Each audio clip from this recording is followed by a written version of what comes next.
So I'm really excited. So let's get into it. Janice, why don't you tell us a little bit about yourself and what made you kind of pop up on here on this show? Oh, yeah. Thank you so much for having me on your show. This is just a delight to get to spend some more time with you. And I'm a registered professional counselor and a religious trauma recovery coach in British Columbia. And of course, I see people all around the world who are recovering from religious trauma. And I grew up in a very religious Pentecostal family. And then I married someone that my pastor set me up with, Oh, wow. and then we ended up moving to a small town on the prairies for him to attend a Bible college. And while we were there, that's when I really did a deep dive into fundamentalism because I saw these ladies coming into the grocery store in our small town, and they were always dressed ever so modestly in these long, skirts and always had their hair covered, no makeup or anything. And so I thought, what's going on there? I didn't recognize them. And my husband at the time said, oh, well, they are actually a type of Mennonite called Holdeman Mennonites. We have those folks in Canada. And he said that it's actually in the New Testament what they're doing, how carefully they're dressing modestly and covering their hair. And that was shocking to me because I thought I knew the Bible pretty well, and I didn't think there was a mandate still for women to cover their heads. So I read the Bible and the concordance and all the Bible books that explain the Bible, and I decided, oh, these people, they must be really holy. They are following even more rules, and I love rules because when I was growing up, I had a really volatile religious father who was also a narcissist, and he could be scary at times. And so rules were really important to recognize and to follow. So then I was like, yay, more rules. Yeah, So they I keep you out of got out my trouble. glue gun, Yeah. and that's right. I got out my glue gun and I made my first head covering, and I got rid of all my pants and my shorts and my jewelry, and even stopped wearing my wedding ring at the time, and decided, I was going to move forward in this new holy way. And so I did for a number of years. And then one day, it all just stopped working for me. The, Wow. the bow broke. Yeah, right. That's kind of what the show is about. Something's about to break and get too heavy and fall. So tell me about that. Like, so you went from going into Bible college as like what a normally dressed person, and then how long did it take for you to recognize these women and adopt what they were doing? How long Oh, did it take for that to oh. kind of happen? Well, we were probably on the campus already for maybe 2 years or something at that point. I was the president of the Okay. student-wide fellowship, all this kind of stuff. So it was relatively normal in that setting. Right.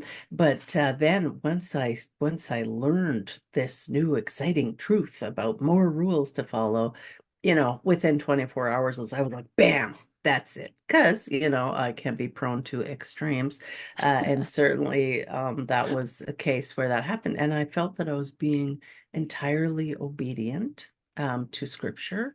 And I did ask my husband's permission at the time. And we're not married anymore, but he's a really pretty laid back kind of chill fellow. And he certainly never put any pressure on me that he wanted me to do that. But he did say he was fine if I felt personally like I needed to do that. Then he gave me his permission, and I had hoped that wearing a head covering would remind me to submit because I have some trouble with submitting.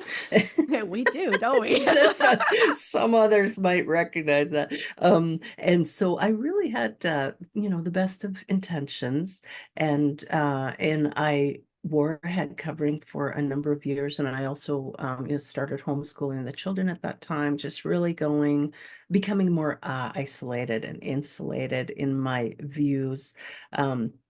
And then eventually he asked me to stop wearing the head covering because he was pastoring and felt like it was creating a division in the church or just putting a barrier there between me Yeah, and the other ladies who didn't. Although I never told other people that they needed to do it, I took it as quite a right. personal conviction.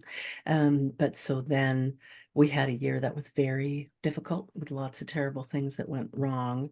And then the last thing being our youngest daughter received a life-threatening diagnosis that would be chronic.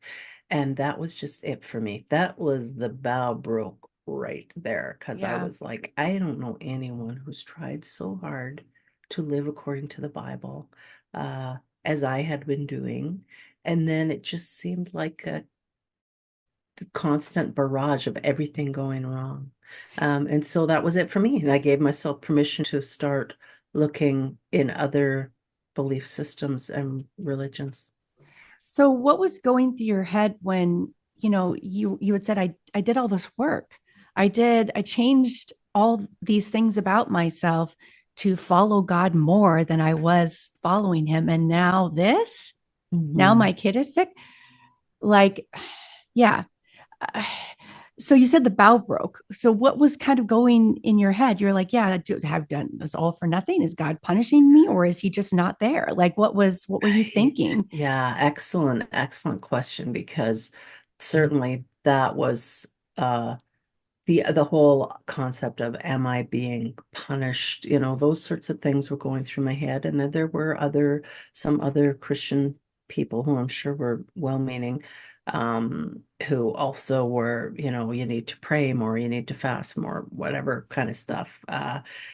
And just the idea that yeah, it was potentially something I had done. And then what really snapped it for me was I overheard my daughter, and she was just 10 at the time. I overheard her praying and asking God would he show her what sin she had done so she wouldn't be sick anymore. Like it was, oh, it was heart breaking, but I wasn't ready to kind of throw away God already. What I Right. basically thought was God may be out there, he may be somewhere, but he's not Not here here. where I thought he was. Yeah. And so then I did a deep dive into the New Age movement and had lots of fun studying things that were formerly forbidden, going to psychics and astrology and learning about reincarnation, all this stuff. It was really exciting. And then I felt I had a new community there because I didn't have my Christian community. But then Mhm. after a few years in that community, I there were cracks in the facade there as well. And it got me to a point where I thought, you know what? I'm actually quite fine living my life. Yeah. I have a code of ethics. I don't need to worry about any God or anything else out there to punish me. I'm just going to live my life. And that was really when I was stepping into my own freedom. I like that. Ours, believe it or not, our journeys are a little similar. I felt like before I left my religion that I also became a little bit more extreme in some ways. I felt like that was the correct path. And then, yeah, like you said, when I did that, it really didn't improve things and it didn't reassure me in my faith anymore. I actually felt like I was doing it for nothing and there's no point to this. And as I studied more, studied other religions, exposed myself to things that were real and true, it became easier for me to see those contradictions that I had adopted throughout my life because I was raised in it. Um, so when you realized that this wasn't the way that you wanted to live, was it kind of like an overnight thing or was it kind of progressive that you just kind of gradually found your footing as an individual without the God barriers, I guess I would call Right. it. Yeah, Yeah. definitely. It was a progression. I did not like just wake up and say, well, that's it. It's all wrong. Because it was even, I had to give myself permission to start exploring other ideologies because I had been born and raised in, indoctrinated from childhood as well into my own religious beliefs. And at the time, we were living across the street from a used bookstore. And so one day, my husband and the kids were at school, and I thought, I'm going to go over to that bookstore. And this was in the 90s.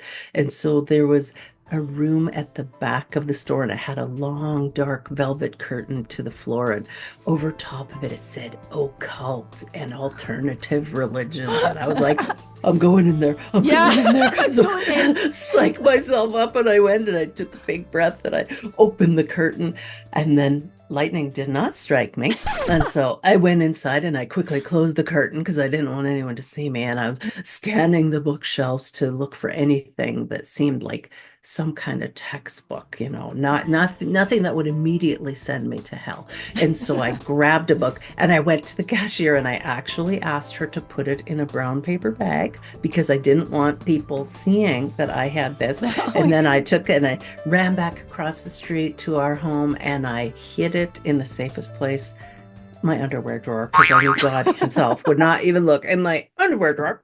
And then it took, over a number of weeks that I read through that book in private. I didn't talk to my husband at the time about what was going on.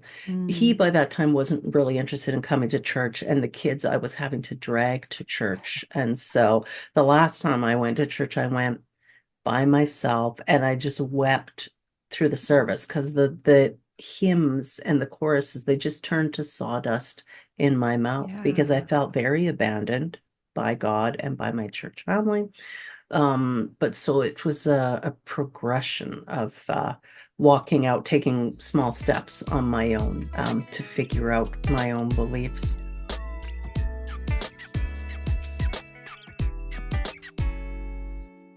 So, what happened when you walked away from all of this? What Yeah. happened next? I would say it, in some ways very little. Like I was shocked. I thought because I had been so involved in my church community for so many years, I thought I would be getting phone calls and this sort of thing. And no, no, no, it was crickets. It was like one or two people. One person called and said, "Well, you are taking your kids to hell," but Right. nobody else did. And then I plainly remember one time.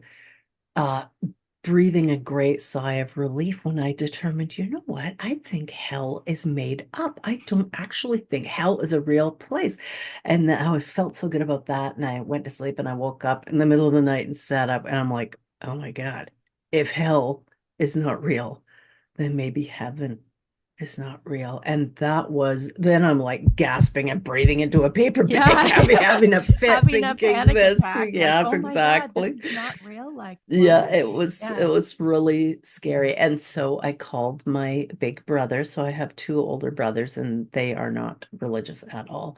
And I called the one that I'm quite close to and I explained my concerns. And he said, I've been there. I know what you're going through. He said, here's a video I'm going to recommend that you watch on YouTube. And I watched it and it felt so much better after watching it. And I'll share that if you want, but it was really helpful for me. Mm. So, in terms of your family, you said that two of your brothers don't really practice anymore. Did you, did any of your family relationships suffer when you left the church? Yeah, so all my siblings had walked away from religion. My mom would still consider herself, oh, what does she say? Oh, a woman of faith. I got my air quotes going, a woman of faith there. But my dad has always been very fundamentalist and quite a narcissist as well, just not a great combination. And so I knew that there would be issues when I finally told him that I didn't believe, but I felt like I had to tell him because at that time we were still tied in fairly closely to my parents. The kids were like 10 and 12 or whatever it was. And so we would do some family meals and stuff like that. And so I finally told my dad, and sure enough, he started to cry and, make a big scene and all this stuff. And I was like, well, you're just going to have to deal with it because Yeah. it's me. You can't make me believe. I said, I wish I could make myself believe again, but I can't. Yeah. It's just Yeah. what's that quote about, oh, once the mind has been stretched from its, original dimensions, it can never return. You never Yeah. go back there. And so, then I had said to my dad, so I don't want you mentioning God. If you come over to our house, we're not going to be praying. And I don't want you to pray in my house. You can pray at your house, but to my, and he just had too much trouble with my requests, right? My boundaries. He didn't like that because narcissists don't like Yeah, boundaries at they all. can't do Uh, it. and then so then eventually what ended up happening was going no contact with him. And that was about maybe 5 years ago, 4 or 5 years ago. And I'm not the only sibling who has gone that route.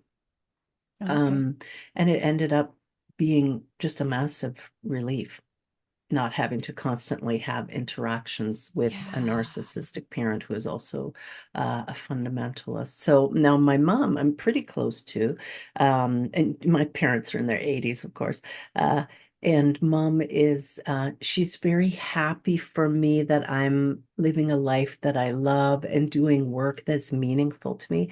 She Mhm. doesn't quite grasp it. She says, oh, well, maybe you work with people who grew up in Jehovah's Witness families or Mormon families or whatever, because she thinks, Yeah, those they are think it's the worse. yeah, Yeah. it's a cult. If it's not what you believe, it's a cult. And I'm so, I do work with some of those folks. And I said, yeah, I do work with some of those folks. And she says, well, my Jesus would never, no one would be traumatized. I'm like, oh my God, have you looked at your children? But okay, we Yeah. just we just don't have to go there. It's okay. There are lots of other things we can talk about and still have a lovely, close relationship. And so we do. And my father's in care, so my parents don't live together, so it's not a big deal that Mhm. way when we visit each other. But so there were losses, and then my marriage eventually also. I wasn't able to hold on to that, but I will say I'm tremendous friends with my ex-husband today,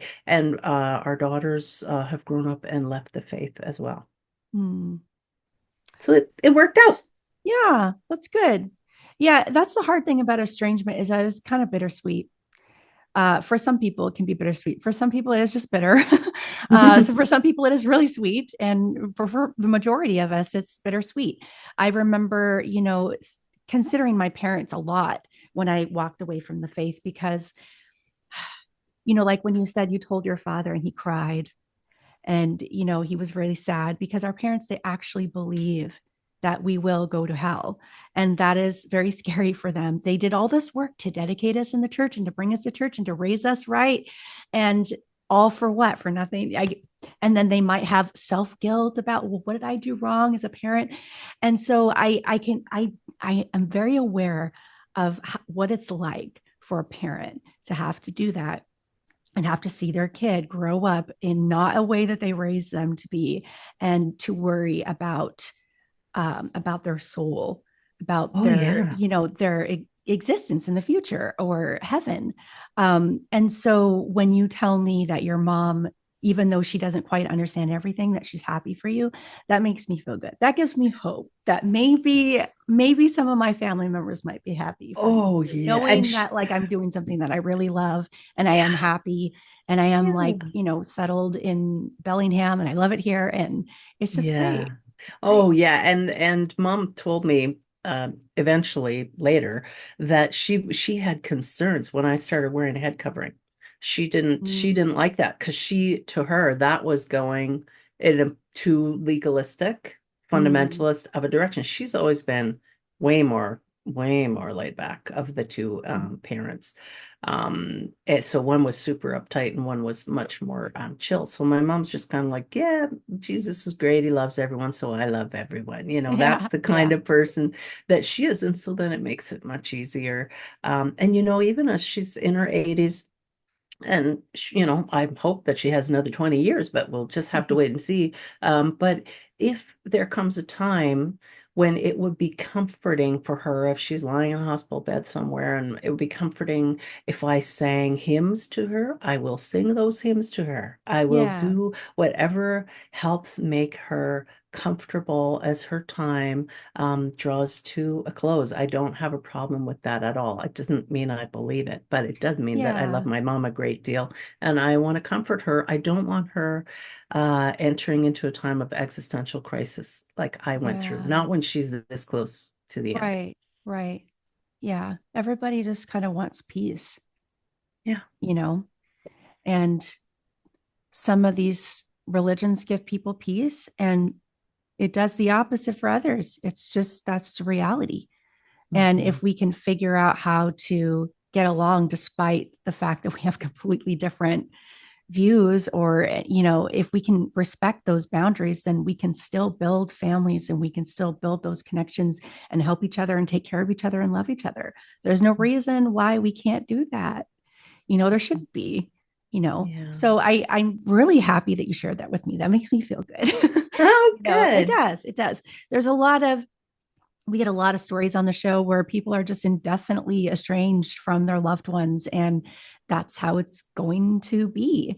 But it also makes me feel good to know that they've come to that place where they can set those boundaries and protect themselves, Yeah. even if it's hard. And Mhm. it also makes me feel good knowing that people are still trying to, stay in those relationships and make them work, despite everything else. That makes me feel good. Right. Um, Yeah, we can't judge how other people do things. They're right, doing things in a way that seems right to them to do right, them. right, exactly. You are listening to When the Bow Breaks podcast. To support the show, visit buymeacoffee.com/WTBBpod. You can buy us a cup of coffee, or 2, or 10.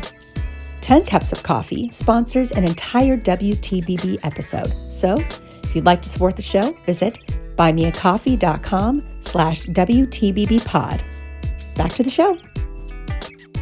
I wanted to kind of switch gears just a little bit because I remember you talking to me we talked a little bit about purity culture. Mhm. And you have something kind of exciting that is set to happen like next spring, you said. That's Why don't you tell me a right. little bit more about that? Because I'm Oh, really excited. yes.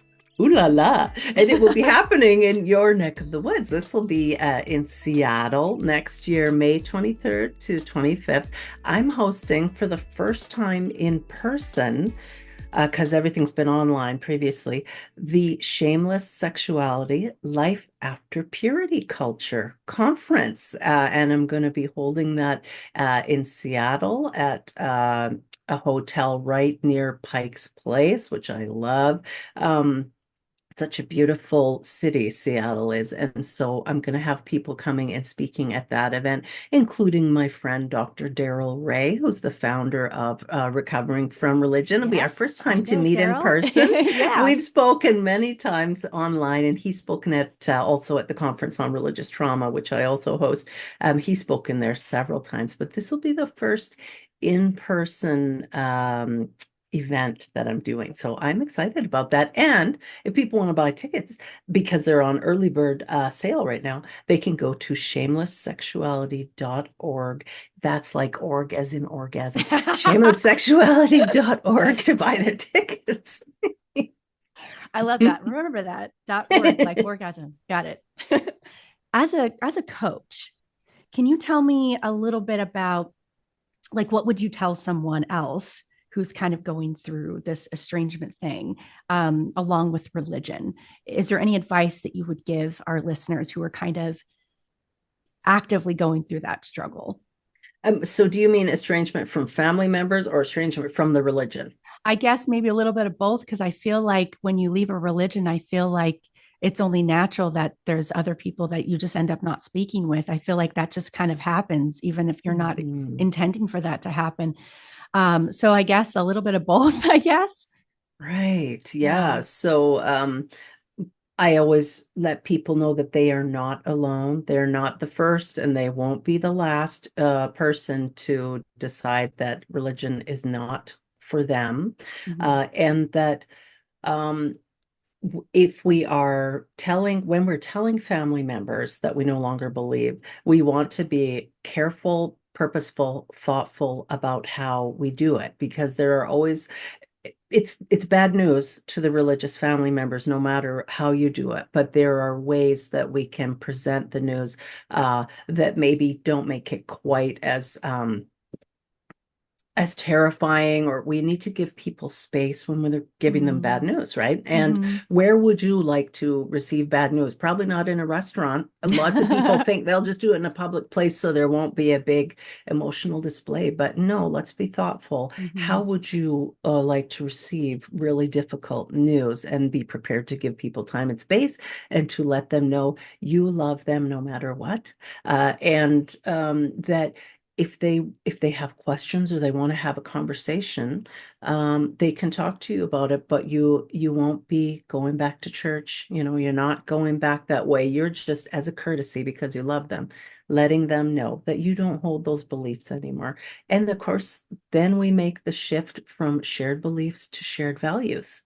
And this Mm. is what I tell people when they're still interacting with loved ones, maybe even a spouse, or parents who still hold those beliefs, but we don't hold them anymore. So then we just talk about, we move more to the shared values idea. I'm still a compassionate person. I'm still a merciful person. I'm still someone who really enjoys having some fun and good times with other people, just connecting with them on a real heart level.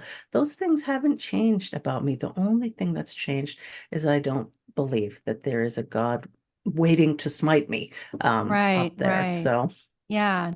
I remember when I left, some people were like, wow, you aren't really the person that you used to be. And I had to explain to them the person who I used to be wasn't really me.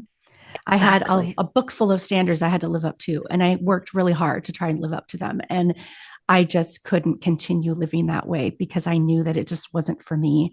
And not only it wasn't for me, it was harming me and my family. And I couldn't do it anymore. That was the Yeah, reasons why I left. And, it's so it true. doesn't mean that I hate other people or anything like that. I didn't do that to hurt my family. I Right. didn't do that to hurt the church. I talk about Mhm. these things because it helps heal me and it helps other people. So that's why I do this.